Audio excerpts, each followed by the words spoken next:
on thoracic, upper back, shoulder stretches, and foam rolling. A lot of people, your typical pattern of existence is shoulders forward, upper back rounded.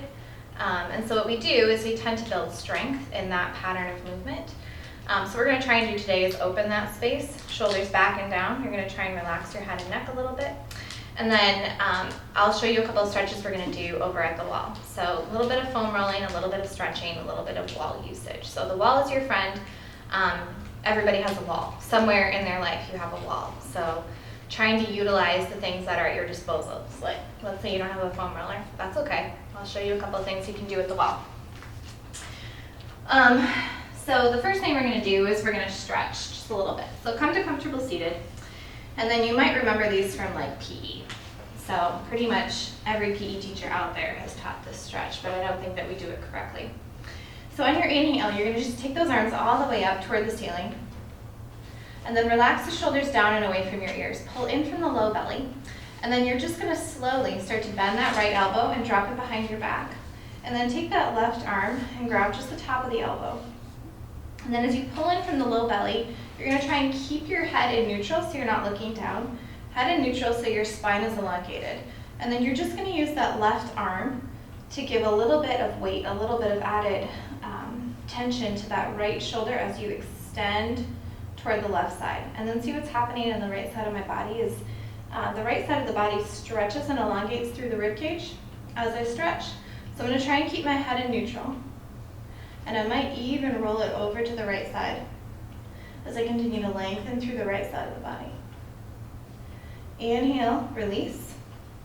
And then take that right arm in front. Bend the left elbow until you can cradle the right arm. Take your right shoulder up, back, and down until you feel like your shoulder is in line with the right wrist. And then here's a really good moment to just rotate through the right wrist a few times. If you use a computer, you drive, or you're always using your hands. Wrist movement and wrist motion is really helpful. I continue to sink the right shoulder down until I feel a stretch through the right front deltoid and the top of the shoulder. Take an inhale. Exhale, release. Same thing left side. Inhale, take your arms up, shoulders down and back. Bend that left elbow. Take your right arm on top of the left elbow as you release the left elbow or the left hand behind your back.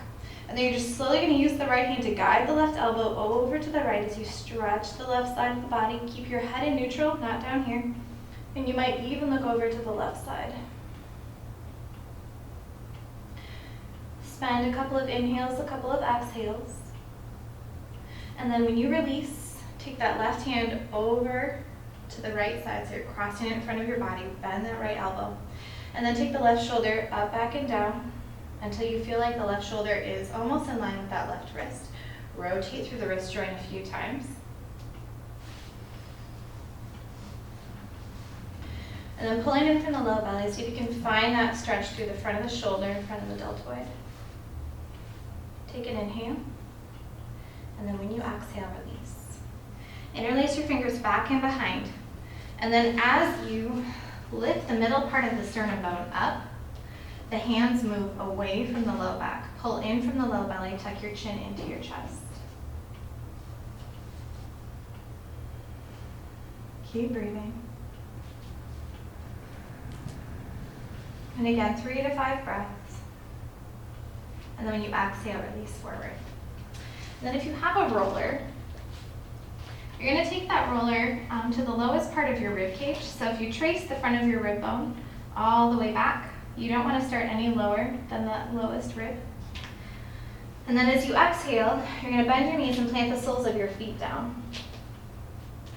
And then take either your hands back behind your head, or depending on your extension and flexibility, you could raise your arms overhead. I like to keep them on the back of my head, though it feels like I have more control over the movement. And then you're going to flex through the core. And then as you exhale, you're going to extend back over the roller. Inhale back up, and then move the roller to the next vertebra. Exhale. Inhale back up.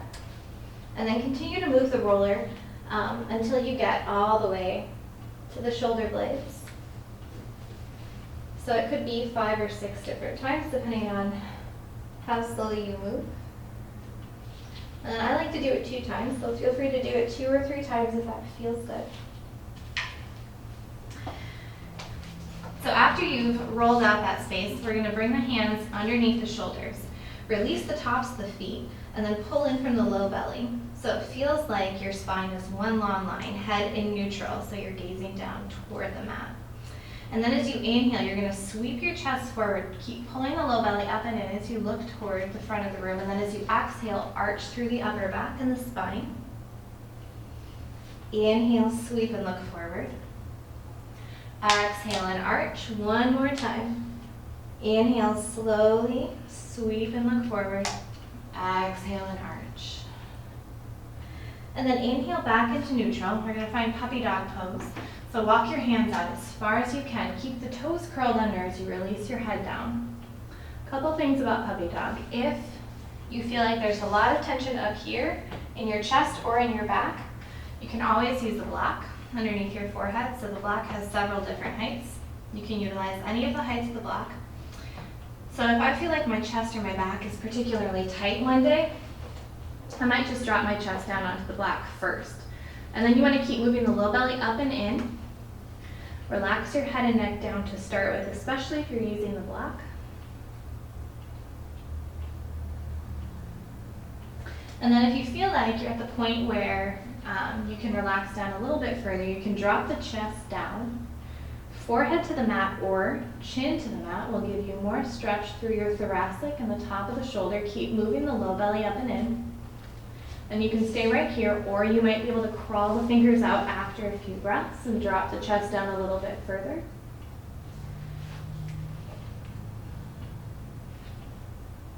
And then slowly, this is the hardest part, is walking your way back up.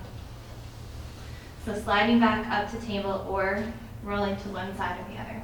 All right, so if you have, even just like, you really don't need that much space. You need a little bit of space to use a wall. So if you have a little bit of a blank wall, or you could always use a door for a couple of these stretches. So you're gonna walk your hands up to the wall, palms onto the wall, and you want your arms about shoulder distance apart.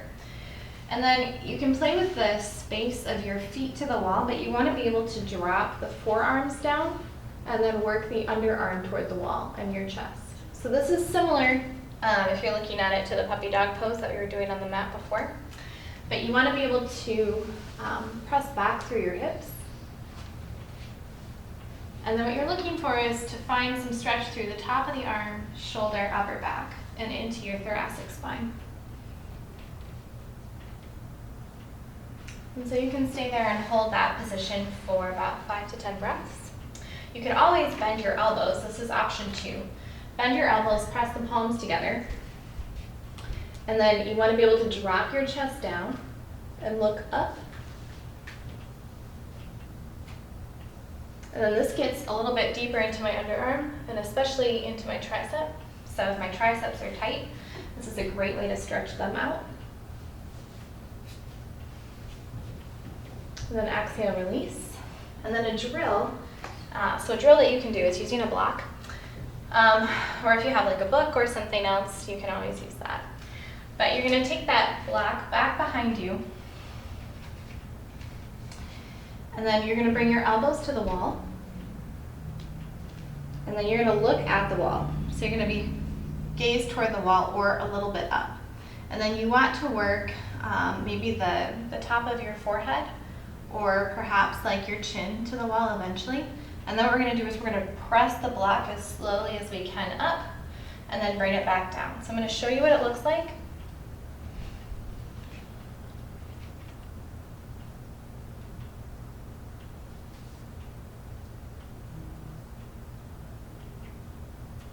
And once you touch the wall, you want to slowly bring that block back down.